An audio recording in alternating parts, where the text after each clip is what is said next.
A Different Pond, written by Bao Fi, illustrated by T. Bui.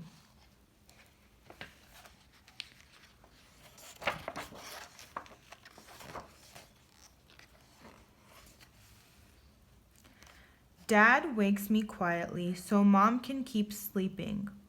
It will be hours before the sun comes up. In the kitchen, the bare bulb is burning. Dad has been up for a while making sandwiches and packing the car. Can I help? I ask. Sure, my dad whispers and hands me the tackle box. The streetlights look brighter and the roads aren't so busy before the sun comes up. Dad turns on the heater and tells me stories. A kid at my school said my dad's English sounds like a thick, dirty river. But to me, his English sounds like gentle rain. We stop at the bait store on Lake Street. It always seems to be open. You're here early today, the bait man says. I got a second job, my dad explains. I have to work this morning. On a Saturday, the bait man asks. My dad nods. I feel the bag of minnows move. They swim like silver arrows in my hands. It's still dark when we get to the pond. We park the car and climb over the divider between the road and the trees. My dad holds my hand and walks ahead through the tangle and scrub. Step where I step, he says. I am thinking about what Dad told the bait man. If you got another job, why do we still have to fish for food? I ask. Everything in America costs a lot of money, he explains. I feel calluses on his hand when he squeezes mine. Now, students, what characters have we seen so far? Yes, the boy and the father. Why are they fishing so early in the morning? To get food and because Dad has to go to work.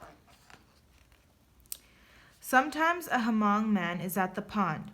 He speaks English like my dad and likes to tell funny jokes. Sometimes there is a black man there too. He shows me his colorful lure collection. This time it is just me and my dad. It is a little bit cold. I rub my hands together, yawn, and look up to see faint stars like freckles. As Dad sets up in a clearing, I gather small thin twigs for a fire. They need to be dry and clean. I count 1, 2, 3, 4, 5, 6, 7, 8, 9, 10, and then 10 more for later. I put some rocks in a circle and set up the twigs. Like a volcano, Dad reminds me. I set one end of each twig down, the other up, leaning them in so they rest against each other and hold each other up. I get it to light with just one match. Dad nods. You want to put a minnow on the hook? Dad asks. I want to help, but I shake my head no. I don't want to hurt that little fish, even if I know it's about to be eaten by a bigger one. My dad smiles. He isn't upset with me. Dad hands me a sandwich, cold bologna between 2 pieces of bread. Careful of the spicy stuff, he says. There's half a peppercorn, like a moon split in 2, studded into the meat. I used to fish by a pond like this one when I was a boy in Vietnam, Dad says, biting into his sandwich. With your brother, I ask. He nods, then looks away. Dad tells me about the war, but only sometimes. He and his brother fought side by side. One day, his brother didn't come home.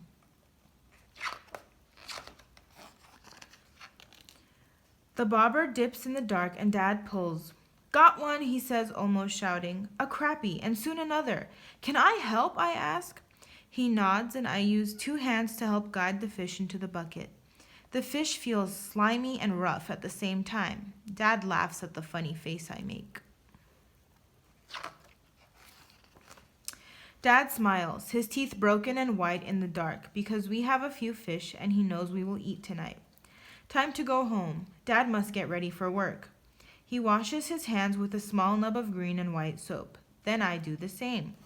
I look at the trees as we walk back to the car. I wonder what the trees look like at that other pond in the country my dad comes from. By the time we get home, the sunlight coming through the windows is just a faint tint, blue and gray instead of gold. At home, Mom looks tired, but she smiles at the fish in the big white bucket. My dad changes his clothes and gets ready to go to work. He pats me on the back and says to Mom, "Our boy did a good job with the fire today." "You learn so quickly," Mom says. Then she asks me to help with the fish before she has to go to work, too. I'm sad that she and Dad must leave, but not too sad. I know that later on they will both come home. "Look after your baby brother," Mom reminds my brothers and sisters. She means me. Then she gets on her bike and goes to work. I am not a baby, I think to myself. I helped catch dinner. Tonight, when we are all home, Dad will put rice in the cooker and Mom will fry the fish on both sides until they are crispy. I will bring out the jar of fish sauce that has flecks of chili pepper and carrots floating on top. At the table, my brothers and sisters will tell funny stories. Mom will ask about their homework. Dad will nod and smile and eat with his eyes half closed. "Good fish," he will say to me. And I will smile and nod, and later when we sleep, we will dream of fish in faraway ponds. Who were the people in this story, students? Where were they going? Why? What happened at the end? The end.